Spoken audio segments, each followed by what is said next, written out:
Hello everybody. हम सभी लोग जानते हैं कि पूरे विश्व कोरोना वायरस के प्रकोप से प्रभावित है। जहां भी आप लोग रहिए, सेफ रहिए, सुरक्षित रहिए और कोरोना वायरस से बचने के लिए जितने भी नियमों का बताया जा रहा है उसको नियमित रूप से पालन कीजिए ताकि आप सुरक्षित रहेंगे। आज हमारे देश की ऐसी स्थिति हो गई है जिसमें हमारे प्रधानमंत्री जी को बड़ी ही सावधानी पूर्वक, बड़ी ही सतर्कता पूर्वक उन्होंने ये डिसीजन लिया कि 14 अप्रैल तक पूरे देश को लॉकडाउन किया जाए, तभी हम इस वैश्विक महामारी से बच सकते हैं। फिर 14 अप्रैल तक बंद होने के बाद भी परिस्थिति कुछ ऐसी ही बढ़ती गई जिसके कारण हमारे प्रधानमंत्री जी को दोबारे 3 मई तक लॉकडाउन का ऐलान करना पड़ा। आज हमारे भारत के लोग और दूसरों देश की अपेक्षा सुरक्षित हैं, सेफ हैं और हमारे यहाँ कम संक्रमण हुआ है औरों देश की अपेक्षा। इसी क्रम में हमारे अनुभवी निदेशक महोदय ने हम लोगों को ऑनलाइन क्लास देने के लिए आदेश दिए हैं। हम सभी शिक्षक मिलकर ऑनलाइन क्लास ले रहे हैं और कोशिश करते हैं कि हमारे सभी छात्र छात्राओं को जितना भी सब्जेक्ट मटेरियल हो आसानी से मिल सके, वो अपनी प्रॉब्लम को आसानी से पूछ सकें ताकि हम लोग उनको संतोषजनक उत्तर दें या किसी भी समस्या का समाधान करें। अब हमारे 18-20 के एमएड के स्टूडेंट के सेम सेकेंड का सिलेबस में एक टॉपिक है एक्सपोजिटरी एसे। अक्सर बच्चे एमएड में एक्सपोजिटरी एसे के नाम से घबरा जाते हैं कि इसको कैसे करें, कैसे ना करें, और ये दुविधा में पड़ जाते हैं कि शायद हमसे नहीं हो पाएगा। लेकिन ऐसी कोई बात नहीं है। हम लोग काफ़ी इसका अध्ययन किए हैं। हम सभी शिक्षक मिलकर इसका एक मीटिंग किए कि इसको किस तरह बताया जाए, और हम लोगों ने काफ़ी नेट पर रिसर्च भी किया है कि अच्छे से अच्छे, सरल से सरल उपाय को ढूंढकर बच्चों में हम इसको प्रेजेंट करें।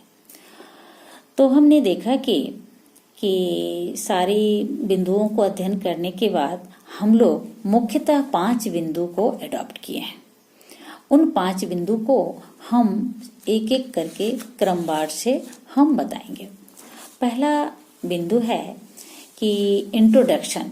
किसी भी टॉपिक पर लेख लिखने से पहले हम इंट्रोडक्शन लेख लिखने किसी भी टॉपिक को सिलेक्ट कर लिए, उसके बाद उस टॉपिक का इंट्रोडक्शन होगा। इंट्रोडक्शन का मतलब होता है कि जिस भी विषय का मैंने सिलेक्शन किया है उसको उन मुद्दों को बताएं जो मुद्दे हमारे उस टॉपिक से रिलेटेड हो, उनका मतलब उसका क्या प्रभाव है, इन सारी चीज को इंट्रोडक्शन में हम डालेंगे। दूसरा बिंदु है AIIMS and objectives. AIIMS and objectives का मतलब है कि उद्देश्य। अगर किसी टॉपिक का हम अध्ययन कर रहे हैं तो उस टॉपिक को अध्ययन करने के पीछे मेरा उद्देश्य क्या है, तो उन उद्देश्य क्या है, तो इस उद्देश्य को हम मैक्सिमम 5 बिंदु में और मिनिमम 3 बिंदु में हम दिखा सकते हैं। और उसके बाद हम तीसरा पॉइंट है हमारा observation and discussion. Observation and discussion का मतलब है कि जिस टॉपिक का मैंने सिलेक्शन किया है उस विषय वस्तु को पूरी की पूरी हम उसमें बताएं, लेकिन ऐसा 4-5 पैराग्राफ में होना चाहिए। 4 पैराग्राफ में हो जाए तो ठीक है, नहीं तो 5 पैराग्राफ हो जाए फिर भी ठीक है, तो उनमें सारी विषय वस्तु उसमें समाहित हो जाए।